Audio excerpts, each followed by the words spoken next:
Brawl Stars je momentálne 84 brawlerov a dnes sa pozrieme na jeden fakt o každej postave. Môžeme ísť na to. Shelly by mala mať kura, ktoré by bolo niečo ako jej maznáčik. V roku 2021 boli silné požiare v Austrálii a preto sa Supercell rozhodol pridať Koala Nite skin do hry, aby podporil ľudí, čo žijú v Austrálii. Tento skin na Colta je referencia na Elvis Presleyho. Bull predtým pracoval ako obsluha v reštaurácii. Brock mal byť pôvodne žena. Tento skin na El Prima bol prvý skin v hre, ktorý mal svoje vlastné efekty. Ak máte Supercell ID, mali by ste dostať tento skin na Barleyho zadarmo.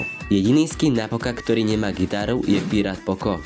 Okuliare, ktoré má na sebe Rosa, sú iné, ako má na svojej profile ikone. Jessie je dcera od Pam. Dynamite má pod helmou kura. Tých mal byť pôvodný Mythic Brawler. Piano 8-bit má na hlave Barleyho fľašku. Tento skin na Rika kedysi stál len 29 gemov.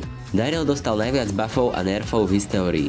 Penny má niečo okolo 13 až 15 rokov. Karl má najrýchlejšiu ultinu v hre.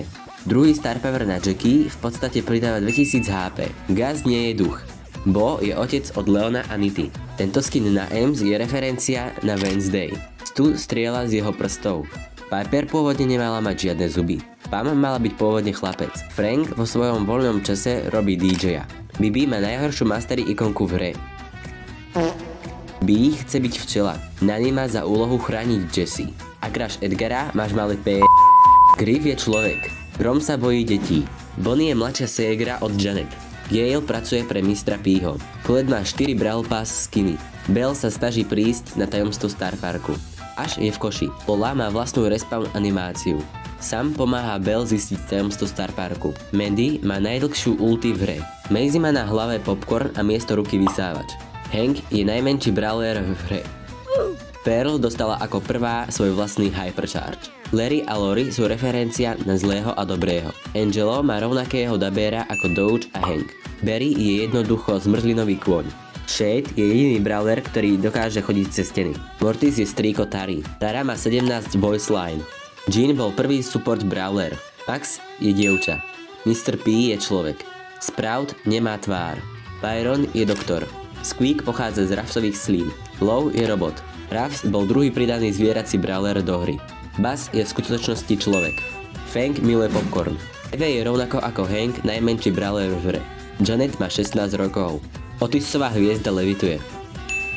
Buster je jediný Mythic Brawler, ktorý je tank.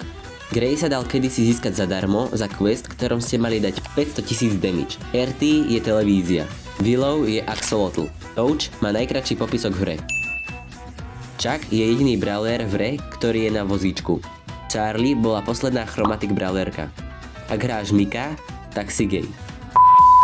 Melody má najmenší target v hre. Lily je jediný brawler, ktorý má 2 náboje. Clancy sa volá Clancy po dabérovi pána Krabsa. Moe je slepý. Spike bol prvý nehovoriaci brawler. Crow bol prvý zvierací brawler v hre. Leon je starší brat Nity. Sandy je chlapec. Amber bola prvá postava, ktorá mala viac ako 4 náboje. Meg má 23 rokov. Surge má najkratší mastery title v hre. Chester je jediný brawler, ktorý dokáže svojou ultinou zničiť múr. Cordelius miluje huby. Kid mal byť pridaný do hry už v roku 2021, ale bol odložený a pridali ho do hry na začiatku roka 2024. Draco je inšpirovaný Pokom. Kenji mal najväčší shield v hre. Juju je najviac prepracovaný brawler. A toto je najviac prepracované video. Takže by som si zaslúžil ten like a odber, nie? Snažím sa dať jeden odber a už nám chýba iba jeden. Tak mi pomôž. A toto už bude všetko. Užívaj Vianoce. Zdar.